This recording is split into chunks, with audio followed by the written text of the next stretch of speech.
মাঠের ফুটবলে খুব একটা বিনোদন জোগাতে না পারলেও মাঠের বাইরের কাণ্ডে ঠিকই জমে উঠেছিল মাদ্রিদ ডার্বি। দর্শকদের হস্তক্ষেপে খেলা বন্ধ হওয়া কিংবা ভিনিসিয়াসের সাথে বারবার আতলেতিকো ফুটবলারদের লেগে যাওয়া ছিল ম্যাচের মূল দৃশ্যপট। তবে শেষ 10 মিনিট যেন নুয়ে পড়া ম্যাচটাকে প্রাণ ফিরিয়ে দিয়েছে। কোরিয়ার গোলে শেষ মুহূর্তে হৃদয় ভেঙেছে রিয়াল মাদ্রিদের। 1-1 এর সমতায় শেষ হয়েছে মৌসুমের প্রথম মাদ্রিদ ডার্বি।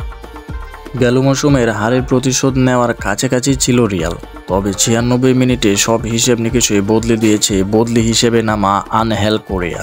তার দারুণ গোলে 1 পয়েন্ট নিয়ে মাঠ ছেড়েছে দুই দল। তাতে অবশ্য লাভটা হয়েছে বার্সেলোনার। শিরোপাপ্রত্যাশী দুই প্রতিদ্বন্দ্বীর সাথে ব্যবধানটা বেড়েছে বার্সেলোনা। 8 ম্যাচে 21 পয়েন্ট নিয়ে সবার উপরে হান্সি ফ্লিকের দল। সমান ম্যাচে রিয়ালের পয়েন্ট দাঁড়িয়েছে 18-তে আর আতলেতিকোর 16। মাদ্রিদ ডার্বির জাজটা খুব একটা দেখা যায়নি প্রথমার্ধে। বল দখলে রিয়াল মাদ্রিদ এগিয়ে থাকলেও বলার মতো সুযোগ তৈরি করতে পারেনি কোনো দলই। আক্রমণের চেয়ে দুই দল যেন নিজেদের রক্ষণের দিকে বেশি মনোযোগী ছিল। তাতে গোল শূন্যতেই বিরতিতে যায় দুই দল। দ্বিতীয়ার্ধেও খেলা চলে একই তালে। দুই দলই বেশ সাবধানে ফুটবল খেলতে থাকে। তার মাঝেই 64 মিনিটে মেট্রোপলিতানোকে স্তব্ধ করে দেন দুই ব্রাজিলিয়ান। ভিনিসিয়াস জুনিয়রের পাস থেকে গোল করে রিয়ালকে এগিয়ে দেন এদার মিলিতাও। ভিনিসিয়াসকে আটকাতে নিজেদের ডি বক্সের সামনে ফাউল করে বসেন লেনেরমন্দ। সেখান থেকে সরাসরি ফ্রি কিক না নিয়ে লুকা মদ্রিচ বাড়িয়ে দেন সেই ভিনিসিয়াসের কাছেই। নিজের দারুণ স্কিলে আতলেতিকো ডিফেন্ডারকে ফাঁকি দিয়ে ভিনিসিয়াস ক্রস বানান ডি বক্সের ভিতর, যেখানে অনেকটা ফাঁকা জায়গায় বল পান মিলিতাও। রিয়াল ডিফেন্ডারের জোরালো শট আতলেতিকো মাদ্রিদ লোরেন্তের পায়ে লেগে জড়াই জালে। ওভারলক জাপ দিয়েও সেটি আটকানো সম্ভব হয়নি। গোল হজম করে যেন মেজাজ হারান আতলেতিকো সমর্থকরা।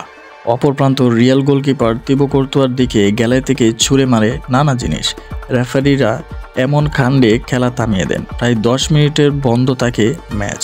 কোনো ধরনের উগ্র আচরণ কিংবা বর্ণবাদী আচরণের ক্ষেত্রে এই মৌসুম থেকে লা লিগা বেশ সরব হয়েছে। সেটাই যেন প্রমাণ মিলল মাদ্রিদ ডার্বিতে। 73 মিনিটে আরও একবার নিজের জাদু দেখান ভিনিসিয়াস। ডি বক্সের বাইরে থেকে তার নেওয়া শট ঝাঁপিয়ে পড়ে ফিরিয়ে দেন ওভারলক। 82 মিনিটে ম্যাচ ফেরার সুযোগ পায় আতলেতিকো, তবে লিনোর নেওয়া জোরালো শট আটকে দেন কোর্তুয়া।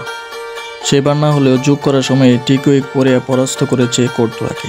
রিয়ালের 4 ডিফেন্ডারের মার্কিং থাকা সত্ত্বেও দারুণ এক রান মেক করেন আর্জেন্টাইন এই মিডফিল্ডার। হাবি গার্লানের থ্রুত বলে মিলিতাওকে পেছনে ফেলে কোর্তুয়াকে কাটিয়ে বল জালে জড়ান কোরিয়া। তাতে স্বস্তি ফেরে মেট্রোপলিতানোতে। তার দলও এই মৌসুমে ধরে রেখেছে অপরাজিত থাকার রেকর্ড।